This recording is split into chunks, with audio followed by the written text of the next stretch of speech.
പുതിയതൊക്കെ എന്തിനായിരുന്നു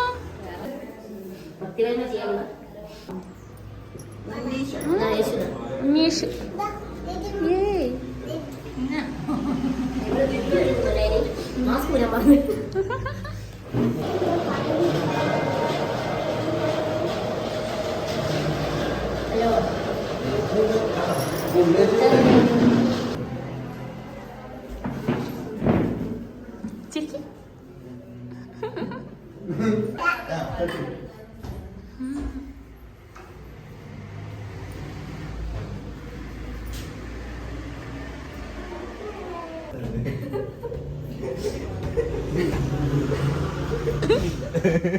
അതിനുള്ളൊന്നുമില്ല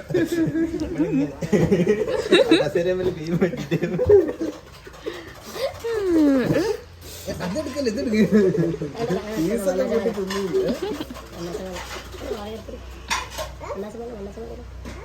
ഇതാ അവിടെ പോയോ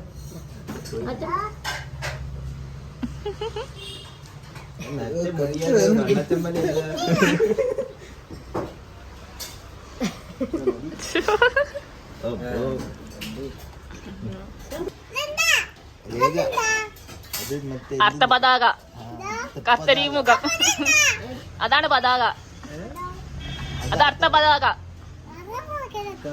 അർത്ഥപതാക തൃപ്പതാകയാണോ ആഹാ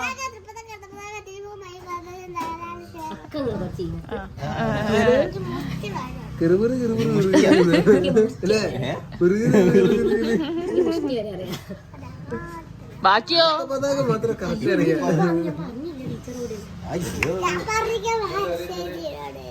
ഞാൻ ഇന്നലെ ടീച്ചറോട് പറഞ്ഞിട്ടാ പോന്നേന്നില്ലേ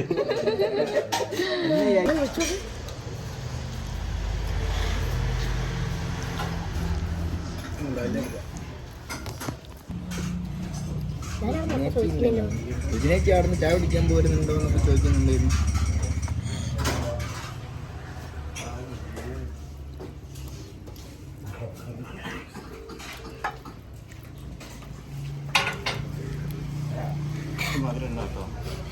മധുരമുള്ള ആ രജനിക്ക്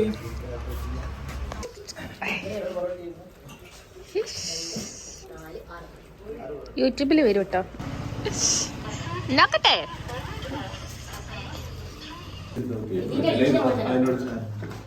നമ്മളെ സംബന്ധിച്ചിടത്തോളം ഈ ക്യാമ്പ് തുടങ്ങിയത് മുതൽ ഇതുവരെയുള്ള എല്ലാവരും ഏക മനസ്സോടെ എന്താ പറയാ അതുപോലുള്ള പ്രവർത്തനമായതുകൊണ്ട് എല്ലാ കാര്യവും വളരെ സ്മൂത്തായി നടന്നത്. ശരിക്കും പ്രയാസമായിട്ട് വരില്ല എന്നുള്ള യാഥാർത്ഥ്യം. പലർക്കും പല ബുദ്ധിമുട്ടുണ്ടായ സമയത്തും ഈ ക്യാമ്പിന്റെ ഒരു കൂട്ടായ്മയിൽ അത് പ്രയാസങ്ങളൊക്കെ അകന്നു പോകല. പല പ്രശ്നങ്ങളും ഞാൻ മനസ്സിലാക്കിയത് അയാളെ സംബന്ധിച്ചിടത്തോളം എന്തെല്ലാം ഒരു പ്രശ്നമല്ലാത്ത രീതിയിലേക്ക് കാര്യങ്ങൾ കൊണ്ടുവരും. ഇനിയിപ്പോ നമ്മൾ എന്താ ചെയ്യുന്നത്, ആ ഒരു കൂട്ടായ്മ ശരിക്കും നേരത്തെ രൂപപ്പെട്ടു വന്നുകൊണ്ട് നമ്മൾ പ്രയാസമില്ലാതെ കടന്നു വരും. ഇനിയിപ്പോ നമ്മൾ വേറൊരു ക്യാമ്പ് ഓഫീസിലേക്ക് പോകുന്നൊരു അവസ്ഥ പെട്ടെന്നാണ് നമ്മൾ അറിയുന്നത്. സ്വാഭാവികമായിട്ടും അതിൻ്റെ ഒരു പ്രയാസമോ അതിൻ്റെ ടെൻഷനുണ്ട്. നമ്മളൊരു എന്താ പറയുക, ഒരു റീച്ചിലേക്ക് എത്തുന്ന സമയത്ത് അല്ലെങ്കിൽ ഒരു എൻഡിലേക്ക് എത്തുന്ന സമയത്താണ് വളരെ അപ്രതീക്ഷിതമായിട്ട് എല്ലാവരും 27-ാം തീയതി വരെ മേഡം പ്രതീക്ഷയായിരുന്നു. അപ്പോൾ പെട്ടെന്ന് എല്ലാവരെയും കൂടി വിട്ടുപോകുന്ന സമയത്ത് മേഡത്തിന് എന്താണ് ചെയ്യേണ്ടത്, നമ്മൾ തോണി നടുക്കെത്തിയാൽ അക്കരെ എത്തിക്കാനുള്ള ഒരു ചെറിയൊരു സമയത്തേക്ക് അതിൻ്റെ കപ്പിത്താനെ ഒഴിവാക്കുന്ന കപ്പിത്താനോട് പറയാം, നിങ്ങൾ മാത്രം നയിച്ചാൽ ഈ ബാക്കിയുള്ളവർ വേണ്ട എന്ന് പറയുന്ന സമയത്ത് സപ്പോർട്ടൊക്കെ പോകുന്ന സമയത്ത് കപ്പിത്താൻ ഉണ്ടാകുന്ന ഒരു പ്രയാസം വേണ്ട ശരിക്കും കഴിഞ്ഞ ദിവസമൊക്കെ കരഞ്ഞു തീർക്കുന്നത് മനസ്സിലാക്കി. ഇനിയിപ്പോൾ അറിയാൻ പാടില്ല. അതുകൊണ്ട് എന്താ പറയാ, ഈ ഒരു കൂട്ടായ്മയിലാണ് അതിന്റെ ഒരു സന്തോഷവും. ഇത്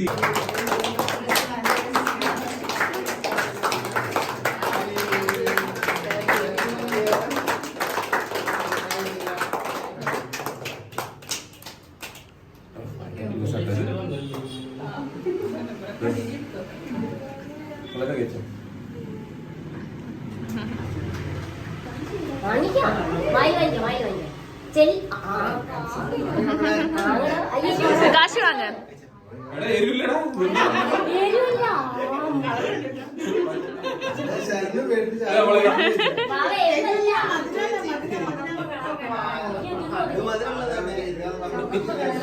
എന്റെ സാരിമ്മ മാറ്റിച്ചിട്ടുണ്ട്. പച്ചമുളകിന്റെ കേക്ക് ഇതല്ല. ഗണേശേട്ടാ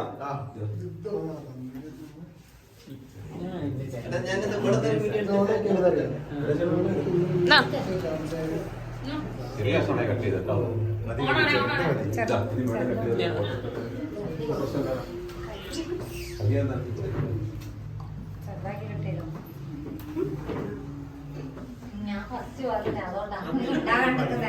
ഈ ചെറുക്കനെ ഇത് ഓർമ്മ അങ്ങ് ഈ സാധനം കൊണ്ട് വരുമ്പോ ഈ സാധനം പിടിച്ചെറിയാം.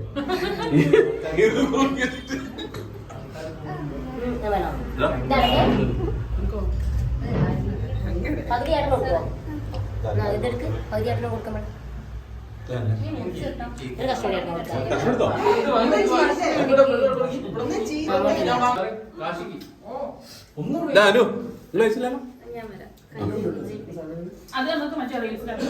ഇവരാരും വാങ്ങാണ്ട് കാശി ഇതാ കാശി.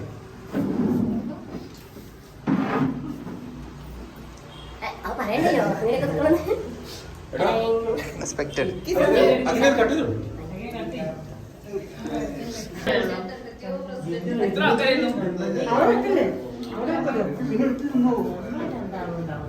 ആൾക്കാരുണ്ട്? എത്ര ആൾക്കാരുണ്ട് പറയും. എത്ര ആൾക്കാരുണ്ട് പറയും. ഞാൻ തന്നെ വിളിക്കാം. എടുക്ക്.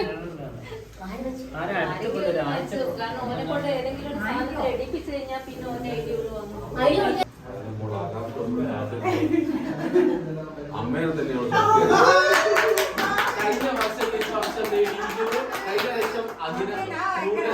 ആഗ്രഹിച്ചതായിരുന്നു സാറെ കിട്ടണമെന്ന്. ഇത്തവണ കഴിഞ്ഞ പ്രാവശ്യം സാറ കിട്ടണമെന്ന് അഖില അതിയായി ആഗ്രഹിച്ചതാണ്. അല്ല ഇപ്പൊ ഞാൻ സാറിന് അഗ്നിക്ക് കൊടുക്കേണ്ട അഗ്നി കൊണ്ട് അഖിലക്ക് കൊടുക്കുക. അങ്ങോട്ട് വാ, അങ്ങോട്ട് വാ, അങ്ങോട്ട് വാ.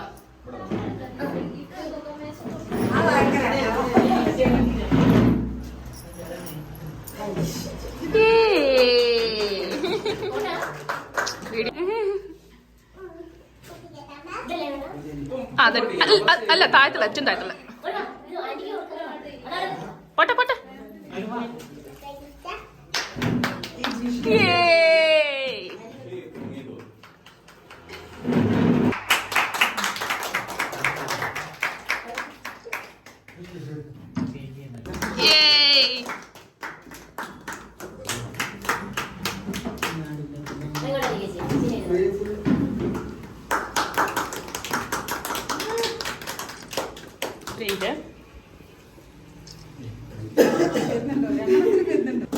ഞാൻ തമ്മിൽ ഭയങ്കര ഫസ്റ്റ് ഞാൻ ഓളെ കണ്ടത് അതൊരു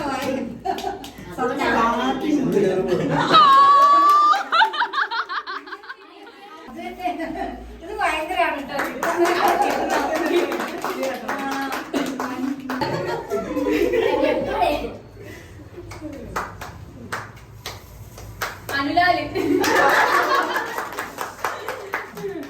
ഞാൻ സിവിലിലേക്ക് ഇന്റർവ്യൂവിന് പോകുന്നേരം തന്നെ കണ്ടപ്പോ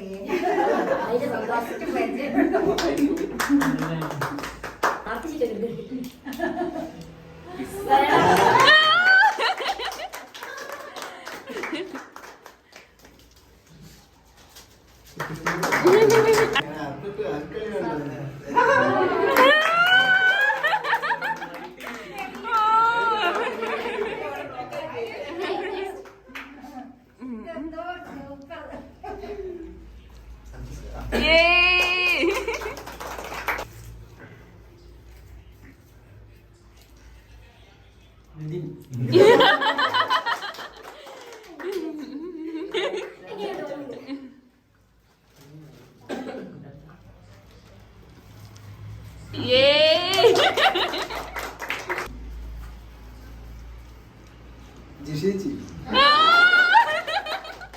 കഴിഞ്ഞ പ്രാവശ്യം കഴിഞ്ഞ പ്രാവശ്യം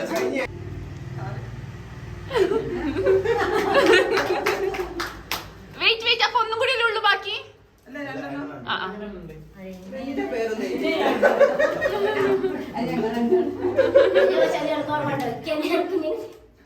Yay.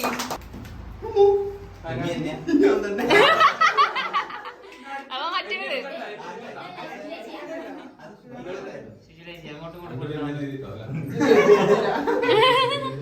നിങ്ങൾ അങ്ങോട്ടും ഇങ്ങോട്ടും അല്ല ഇതിൽ എനിക്ക് ഇന്ന തന്നെ ഇഷ്ടം.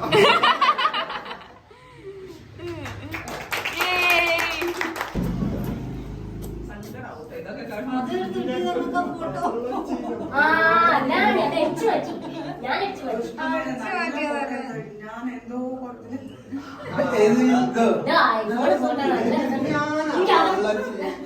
അറേഞ്ച് ചെയ്തൊരു പരിപാടിയാണ്.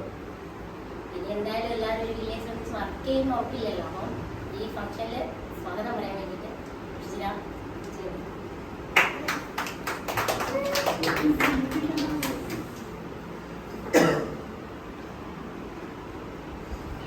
മറ്റു വില്ലേജിലേക്ക്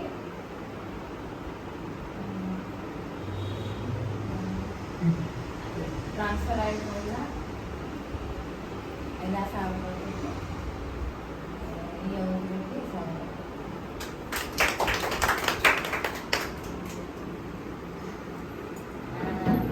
അടുത്തതായിട്ട് ഇവിടെ വില്ലേജ് തുടങ്ങി ഓർഡർ വെച്ചിട്ടുള്ള കാര്യം അല്ല വിഷയമല്ല. നമുക്ക് എന്താ പറയാ, വില്ലേജിന്റെ മുഴുവൻ കാര്യത്തിനും തുടക്കം മുതൽ റിട്ടയർഡ് ആയ ശേഷവും നമ്മുടെ കൂടെ തന്നെ നിൽക്കുന്ന യുവസാറ് നമ്മളോട് 2 വാക്ക് സംസാരിക്കാൻ വേണ്ടി.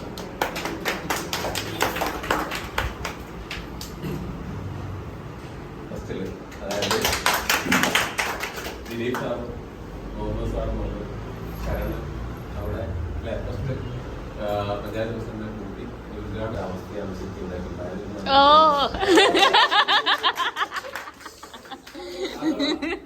അതിനെ തുടർന്ന് നമുക്ക് കിട്ടിയ പലപ്പോഴും ഇപ്പൊ ഷൻ പറഞ്ഞ പേരുകൾ തന്നെയാണ് ഇങ്ങോട്ട് കൊണ്ടുവരാൻ ഞാൻ അതിൽ നമുക്ക് തീരെ പ്രതീക്ഷയില്ലാതെ വന്നുപെട്ടതാണ് അത് അനുഭവം വേണം. അനുഭവം വേണത്തിനെ സംബന്ധിച്ചിടത്തോളം ഞാൻ സത്യം പറയണ ഫസ്റ്റ് വിചാരിച്ചത് ഏതോ ഒരു അനുഭവം വേണത്തെ പറ്റി ഞാൻ കേട്ടിട്ടുണ്ട്. അങ്ങനെ വിചാരിക്കും സാറും തന്നോട് പറഞ്ഞു. അങ്ങനെ വന്നാൽ ഓളോ അനുഭവം വന്നു ശരിക്കും. മറ്റേത് ഇങ്ങനെ എന്താ പറയാ, ഇങ്ങനെ എന്താ വെച്ചാല് ഇവിടേക്ക് വന്നാൽ ശരിയാകില്ല. ഏറ്റവും നല്ല സുഖലോലുപമായ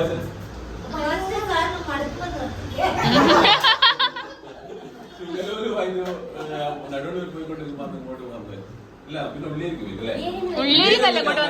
പോകാനുള്ള മനസ്സിലായിരുന്നു. ഉള്ളിയിലെത്തിയ സമയത്ത് അവിടെ എങ്ങനെ ചാടണം എന്നുള്ള മനസ്സിലെന്തോ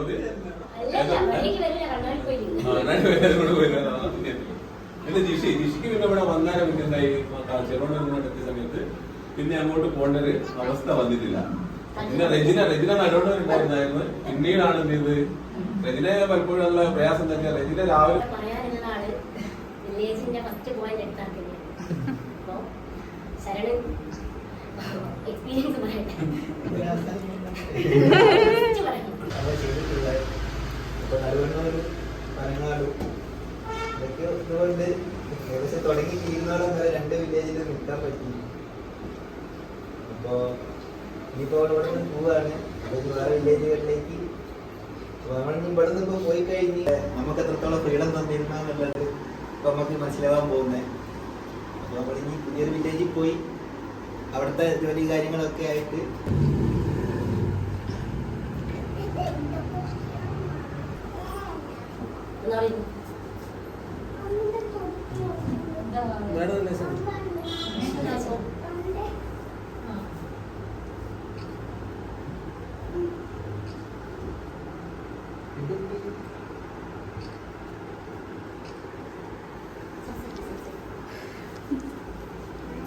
ഞാന് ഈ പ്രാവശ്യം പുതുക്കിയിട്ട് ഇനി പുതുക്കണ്ടെന്ന് വിചാരിച്ചതായിരുന്നു. അതോ കഴിഞ്ഞ PSC ഒക്കെ പഠിച്ച് അങ്ങനെ പോവാം എന്നൊക്കെ വിചാരിച്ചപ്പോ സത്യ സാറ് പറഞ്ഞു അങ്ങനെ വിചാരിക്കണ്ട. അപ്പം ഞാനൊക്കെ വർക്ക് ചെയ്തുകൊണ്ടാണ് പഠിച്ചിരുന്നത്. വീട്ടിലിരുന്നാ പഠിക്കോ? സത്യത്തിൽ എനിക്ക് പോകണമെന്നൊരു ആഗ്രഹവുമില്ല. കാരണം ഞാൻ 2 ഓഫീസിലാണ് വർക്ക് ചെയ്തിട്ടുള്ളൂ. ഒന്ന് അരിക്കുളം, പിന്നെ പനങ്ങാട് ഒരു സ്വർഗമായിരുന്നു. നല്ല സുഖമായിരുന്നു. എല്ലാവരോടും ഒരു പ്രശ്നവും ഇല്ല. നമുക്ക് എന്ത് വേണമെങ്കിൽ സംസാരിക്കാം, എങ്ങനെ വേണമെങ്കിൽ സംസാരിക്കാം. ഇനിയുള്ള നമ്മളെ ക്യാമ്പ് ഓഫീസുകളിൽ എങ്ങനെയാണെന്ന് പോലും അറിയില്ല. അവിടുത്തെ ഇപ്പൊ നമ്മളെല്ലാരും ഒരു ഗവൺമെന്റ് എംപ്ലോയിനെ പോലെ നിൽക്കേണ്ടി വരും. എന്തായാലും എല്ലാവർക്കും നല്ലത് വരട്ടെ. പിന്നെ സാറുമാര് ഇപ്പം മാഡാണെങ്കിലും സാറാണെങ്കിലും സത്യ സാറാണെങ്കിലും ശിഥില മാഡാണെങ്കിലും നമുക്ക് മൊത്തത്തിലൊരു ഫ്രീഡം തന്നിട്ടുണ്ടായിരുന്നു. എന്തും ചെയ്ത് കൂട്ടാം, അല്ലെങ്കിൽ എന്തും പറയാം എന്നുള്ള ഏറ്റവും ബെസ്റ്റ് ഗവൺമെന്റ് സർവീസുകാർ അതാണെന്ന് വെച്ചാൽ എനിക്ക് പറയാനുള്ള നാലാൾക്കാരാണ് ഇവര്. കാരണം ഇവരെയാണ് ഞാൻ കണ്ടിട്ടുള്ളത്. എനിക്ക് ഇവരാണ് ഏറ്റവും വലുതെന്ന് തോന്നുന്നു. Thank you.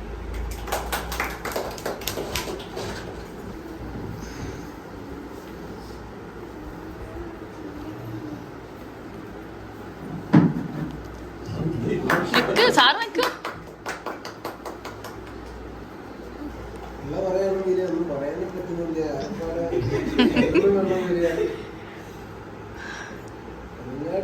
ഓഫീസിലേക്ക് വരിക വെച്ചാല് ഇവിടുന്ന് വീട്ടിലേക്ക് പോകുന്നതോ വീട്ടിൽ നിന്ന് ഇങ്ങോട്ട് വരുന്നതോ അറിയാൻ വേണ്ടി തോന്നിയിട്ടുള്ളൂ. മത്സരത്തേക്ക് വരിക എന്നുള്ളത് ഇതുവരെ തോന്നിയിട്ടില്ല. പല സ്ഥലത്തും പല രീതിയിലും വർക്ക് പണിയെടുക്കുന്നുണ്ട്. സമയം മാത്രമല്ല എല്ലാ പണിയെടുക്കുന്നുണ്ട്. പക്ഷെ ഈ ഒരു ചുറ്റുപാടും നമുക്ക് എവിടെയും കിട്ടിയിട്ടില്ല. സാറായാലും മേഡായാലും സാറായാലും അന്യായാലും അന്വേഷിച്ച് വിഷയിച്ച് രചനയിച്ച് പ്രയോഗിച്ച് എല്ലാവരും ഞങ്ങളെ നമുക്ക്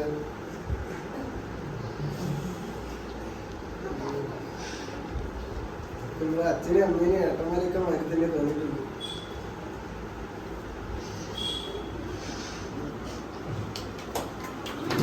വിനോദ് സാർ പറയും ഇൻഫർമേഷൻ കൊടുക്കുന്നത്. അയാൾ എന്നെ വിളിച്ചു പറഞ്ഞു 10 ദിവസം ഇവിടെ നിൽക്കണം. 10 ഞാനാണ് അങ്ങനെ ഈ ക്യാമ്പിൽ തിരുവനന്തപുരത്തുള്ള അതിൻ്റെ ഒരു ഓഫീസർ. അയാൾ പറയും 4 മണിക്ക് ഇവിടെ എത്തണം. 4 മണിക്ക് അയാൾ കൂട്ടി ഞാൻ കറക്റ്റ് ഇവിടെ കൊണ്ടുവരണം. അങ്ങനെ അയാൾ അവസാനം ഓർഡർ പറയുന്നുണ്ടായിരുന്നു. ആദ്യം എൻ്റെ ഓർഡർ ഡ്രൈവർക്കാണ് ഈ വിനോദ് സാറുമാർ അതേ പേരുള്ള അയാൾ. ഞാൻ ഇപ്പോഴൊന്നും അയാളെ വിചാരിക്കും. തിരുവനന്തപുരത്ത് അയാളേക്ക് പിന്നെ പരിചയമില്ല.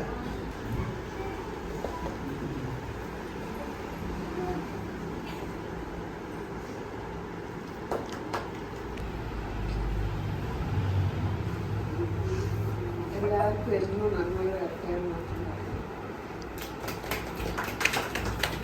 ഫോട്ടോ രസമുണ്ടെന്ന് പറഞ്ഞത്.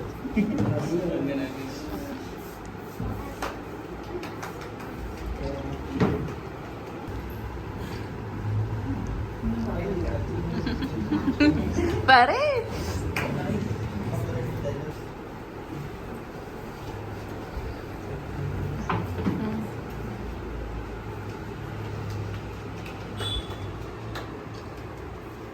ഞാൻ ഇത്രയും നല്ല രീതിയിൽ ഒരു കുഴപ്പമില്ലാതെ കൂടായി നിന്നായിരുന്നു. ഇതിന് ഇങ്ങനെ പേരൊക്കെ വിളിച്ചപ്പോൾ എനിക്ക് ഒരു ഭയങ്കര സങ്കടം പോലെ തോന്നുന്നുണ്ട്. കാരണം ഒരു 1.5 വർഷം പോലെ ആയിപ്പോൾ ഒരു ഇത്രയും നല്ലൊരു കൂട്ടായിട്ട് പോകുന്നു. പക്ഷേ പിരിയുന്നതിൽ സങ്കടമുണ്ട്. എല്ലാവരും വേറെ ക്യാമ്പ് ഓഫീസിലെത്തിയാലും അവിടെ ഇതേപോലെ തന്നെ നല്ല രീതിയിൽ തന്നെ വർക്ക് ചെയ്യാൻ സാധിക്കട്ടെ എന്ന് പറയുന്നു. എല്ലാവർക്കും ഭാവിയിൽ നല്ല എല്ലാവിധ സന്തോഷങ്ങളും ഉണ്ടാവട്ടെ എന്ന് പ്രാർത്ഥിച്ചു. ഇന്ന് പക്ഷേ വരികയായിരുന്നു. പക്ഷേ എന്തോ കല്യാണം അങ്ങനെ കൊണ്ടായിട്ടാണ്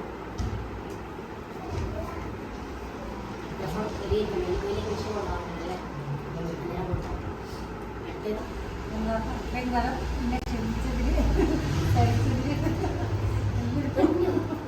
ഇപ്പോഴും ഞാൻ കാരണം എന്താണെന്ന് വെച്ചാൽ വാവാടിന്ന് വേറെ എവിടേക്കെങ്കിലും ആണ് എടുത്തതെങ്കിൽ ഈ ഒരു നിമിഷം എനിക്ക് കിട്ടില്ല എന്നുള്ളത് 100% ഒരു മാസത്തേക്കാണെങ്കിലും ആ ഒരു മാസം ഇവിടെ ഞാൻ നന്നായിട്ട് എൻജോയ് ചെയ്തിട്ടുണ്ട്.